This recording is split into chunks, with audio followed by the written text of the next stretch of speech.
Assalamualaikum warahmatullahi wabarakatuh dan salam sejahtera. Pada hari ini kita akan belajar tentang pendidikan kesihatan tahun 5, unit 12 bertajuk nutrien kesihatan.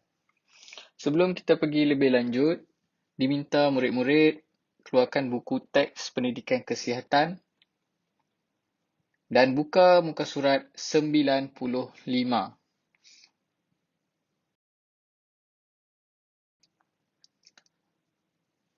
Sebelum kita mula pembelajaran kita, cikgu nak terangkan objektif pembelajaran pada hari ini untuk topik nutrien kesihatan. Yang pertama, murid dapat menyenaraikan nutrien yang diperlukan oleh badan. Kedua, murid dapat menyenaraikan fungsi karbohidrat terhadap badan. Ketiga, murid dapat menyenaraikan fungsi protein untuk badan. Okey. Kamu boleh buka muka surat 95. Bertajuk nutrien kesihatan. Apa itu nutrien? Nutrien adalah bahan kimia yang organisma perlukan untuk hidup dan membesar. Organisma tu adalah benda hidup. So, manusia memerlukan nutrien untuk membesar. Nutrien yang bagus akan membantu badan kita membesar dengan baik. Sebab tu, cikgu selalu tekankan pemakanan yang sihat. Dalam umur kamu sekarang, 11 tahun, badan kamu sedang membesar dengan cepat. Tanpa nutrien yang baik, badan kamu tidak akan dapat membesar dengan baik. Ada pembesaran dia terbantut, badan dia tak dapat membesar dengan bagus. So, kamu kena makan makanan yang berkhasiat dan makan makanan yang seimbang. So, mari kita belajar tentang khasiat-khasiat yang terdapat dalam makanan yang kita makan dan apa fungsinya. Okey. Kamu buka muka surat 96. Nutrien menjamin kesihatan. Setiap makanan yang kita makan mengandungi nutrien. Terdapat berbagai nutrien di dalam makanan kita dan setiap nutrien mempunyai zat dan fungsi yang berbeza terhadap tubuh badan kita. Antara nutrien yang ada dalam makanan adalah karbohidrat, protein, lemak, vitamin, garam mineral dan serat. Okey. Mari kita baca sama-sama apa yang tertulis di dalam muka surat 96. Ibu Syakir sentiasa memastikan makanan yang disediakan untuk keluarganya mengandungi nutrien yang mencukupi. Hal ini penting untuk menjamin kesihatan anggota keluarganya. Tengok Ibu Syakirah cakap apa. Nutrien ialah bahan atau zat makanan yang diperlukan oleh tubuh untuk tumbesaran. Pengambilan nutrien yang mencukupi daripada pelbagai jenis makanan akan memastikan kamu sihat, dapat menjalankan aktiviti harian dengan mempunyai tanpa berasa letih dan memastikan pertumbuhan tubuh kamu tidak terganggu. Maksud tidak terganggu tu maksudnya kalau kamu nak membesar, kalau kamu nak tinggi, kamu kena makan makanan yang seimbang, cukup nutrien. Tak boleh tak cukup. Kalau tidak, badan kamu tidak dapat membesar dengan bagus. Mari kita lihat nutrien pertama.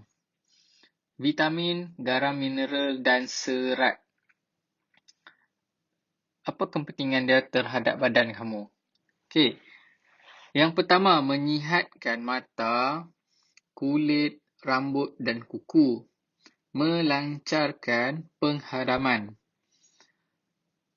Untuk serat ni, untuk vitamin, garam mineral dan serat ni, dia sangat penting untuk kulit kamu, untuk penghadaman kamu. Kalau kamu tak makan buah banyak, kebarangkalian untuk kamu sembelit tu tinggi. Okey, untuk lemak pula,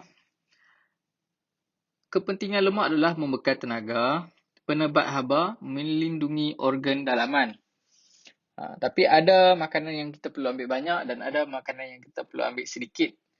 Selepas ni cikgu akan terangkan lagi dengan lebih lanjut.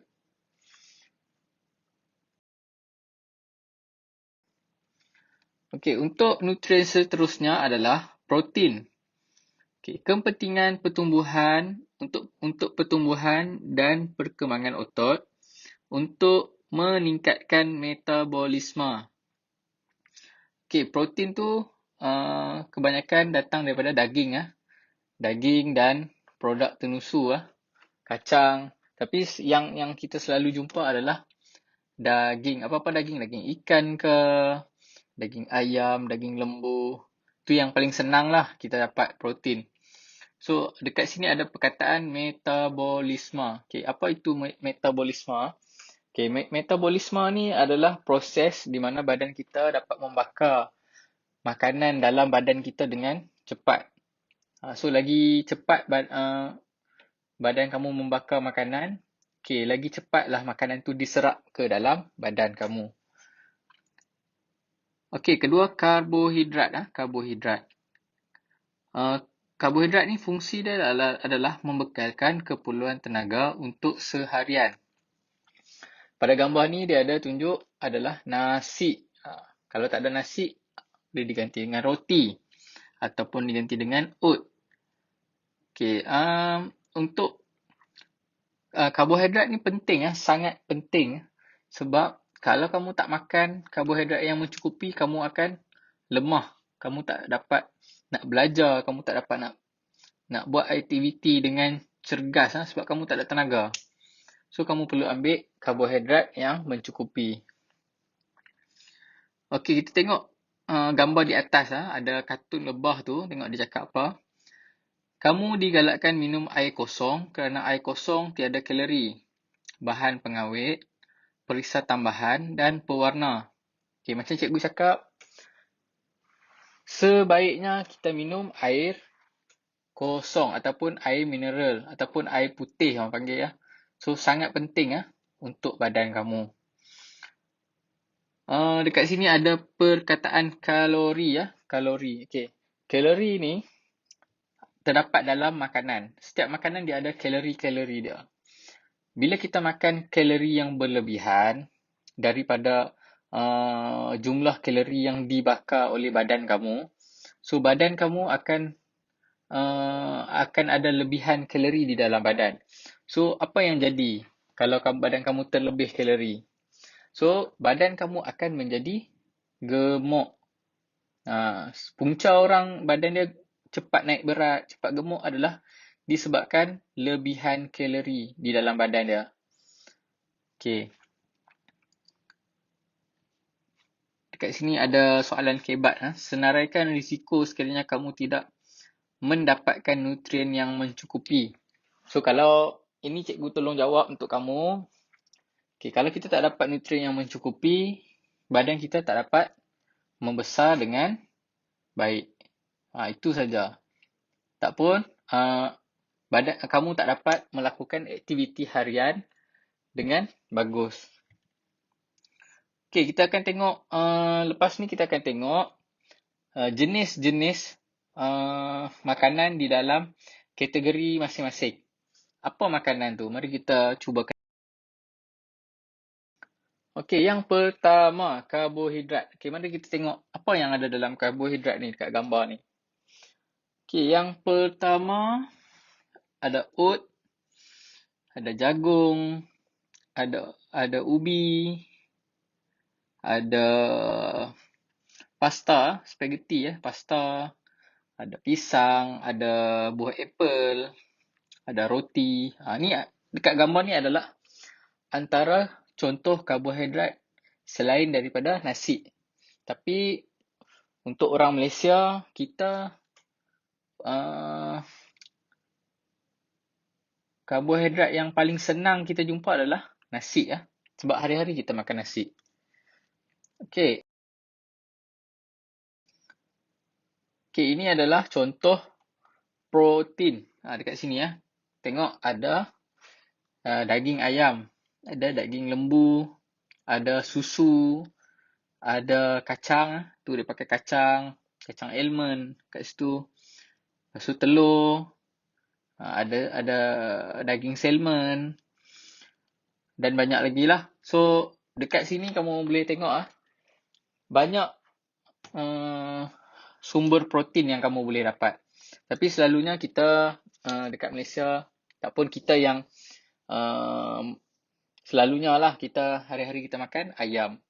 Tak makan ayam, makan daging, tak makan daging, makan ikan, tak pun makan telur. Itu adalah lauk yang wajib kita makan setiap hari, mesti ada. So itu adalah sumber protein kita. Okay. Lemak. Okay, lemak ni pun penting Tak bermaksud kita tak boleh ambil lemak langsung. Kita perlu ambil lemak juga, tapi dengan kuantiti yang sedikit.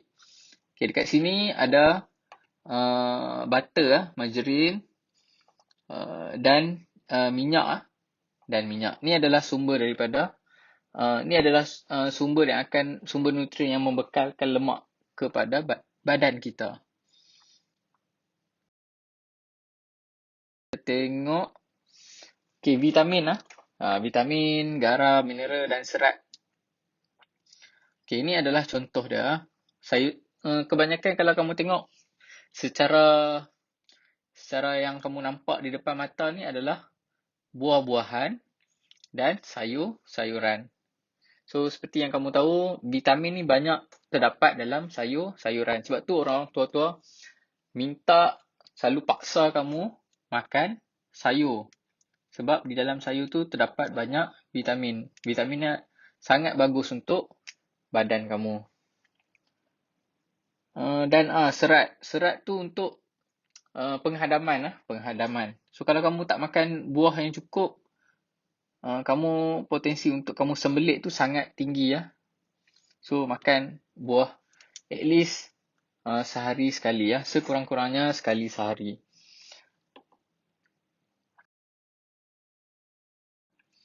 Okey, mari kita lihat kepada piramid makanan terhadap makanan-makanan yang kita belajar tadi. So tak semua benda kita boleh ambil dengan kuantiti yang sama. Okey, yang paling banyak sekali dalam sehari, ni adalah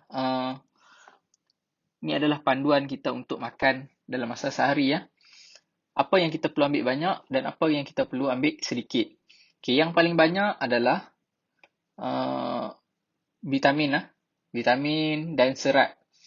Tengok buah-buahan, sayur-sayuran paling banyak.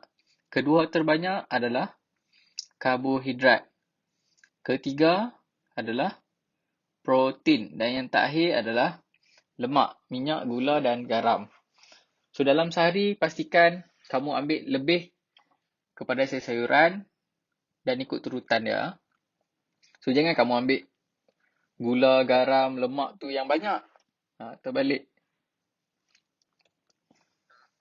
Dan di sini dia ada tulis minum air kosong 6 hingga 8 gelas setiap hari. Sebab badan kita dipenuhi oleh 70% daripada badan kita adalah air. So kalau kita tak cukup air, so badan kita tak dapat berfungsi dengan bagus So kita perlu minum air dengan banyak.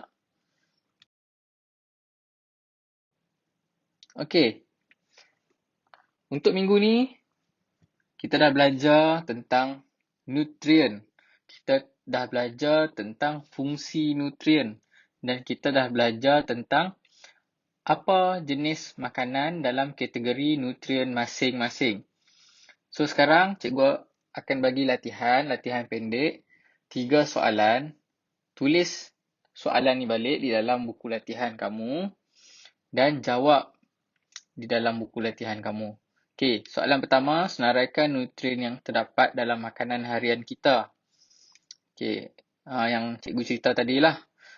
Nombor 2, apakah fungsi protein terhadap badan kita? Dan yang terakhir, apakah fungsi karbohidrat terhadap badan kita?